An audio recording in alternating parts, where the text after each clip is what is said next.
আসসালামু আলাইকুম, সহজবিধি রান্না চ্যানেলে স্বাগতম। আজ আপনাদের সঙ্গে খুব মজার একটা ভর্তা রেসিপি শেয়ার করব।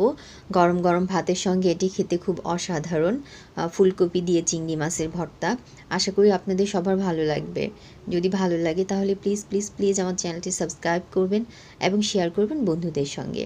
এটা করতে প্রথমে যা লাগছে, আমি প্রথমে কিছু ফুলকপি নিয়েছি ছোট ছোট টুকরো করে কেটে, এবং এটাকে আমি হাফ কাপ পরিমাণ পানি দিয়ে একটু সিদ্ধ করে নিব। দিয়ে দিব সামান্য লবণ। ঢাকনা দিয়ে ঢেকে রেখে আমি এটাকে 10 মিনিটের মতো সিদ্ধ করব মিডিয়াম আঁচে। 10 মিনিট পরে আমি একটু দেখে নিচ্ছি এটা সিদ্ধ হয়েছে কিনা। হ্যাঁ, 10 মিনিট পরে খুব ভালোভাবে সিদ্ধ হয়ে গেছে। এরপরে এটাকে চুলা থেকে নামিয়ে রাখবো। এরপরে অন্য একটি ফ্রাই প্যানে আমি 2 টেবিল চামচ পরিমাণ তেল নিয়েছি। এতে আমি দিয়ে দিব হাফ কাপ পরিমাণ কুচো চিংড়ি। এটাকে আমি ধুয়ে পরিষ্কার করে রেখেছি। এরপরে দিয়ে দিব 2 চা চামচ পরিমাণ রসুন কুচি। দিয়ে দিব 4টা কাঁচামরিচ।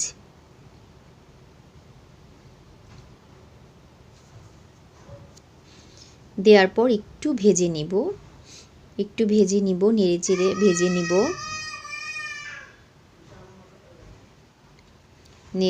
ভেজে নিব।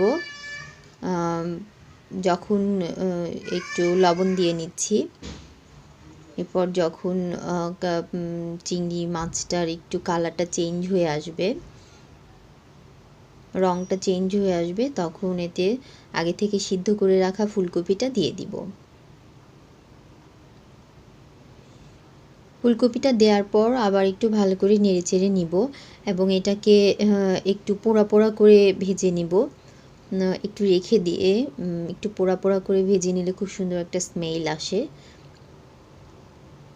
এভাবে ভেজে নিব। যখন একটু এক সাইড একটু হালকা পুড়ে আসবে, এই তো রেডি হয়ে গেল। এরপর অন্য একটি প্লেটে আমি উঠিয়ে রেখে ঠান্ডা করার পরে মরিচগুলো আলাদা করে নেব। এতে সামান্য একটু লবণ দিয়ে নেব, যেহেতু আমি এর আগেও লবণ দিয়েছি ফুলকপি এবং মাছে, সো লবণটা একটু বুঝে দিতে হবে। এরপর মরিচটা একটু চটকে নিয়ে এতে দিয়ে দিব একটা পেঁয়াজ, ছোট সাইজের পেঁয়াজ কুচিটা দিয়ে আমি আবার একটু চটকে নিব।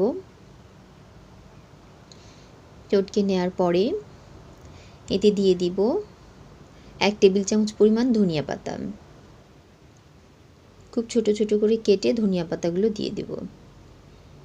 ধনিয়া পাতা দেওয়ার পরে আবার একটু চটকে নিব। এরপরে আমি দিয়ে দিচ্ছি সরিষার তেল। আপনারা আপনাদের পছন্দ মতো দেবেন। আমি একটু ভর্তাতে সরিষার তেলটা বেশি খাই, এর জন্য বেশি দিয়েছি। এরপর সব কিছু একসঙ্গে ভালো করে মিক্সড করে মেখে নিব। আপনারা অবশ্যই এটা ট্রাই করে দেখবেন। খুব মজার একটা রেসিপি। গরম ভাতের সঙ্গে খেতে এটা খুবই ভালো লাগে। ধন্যবাদ।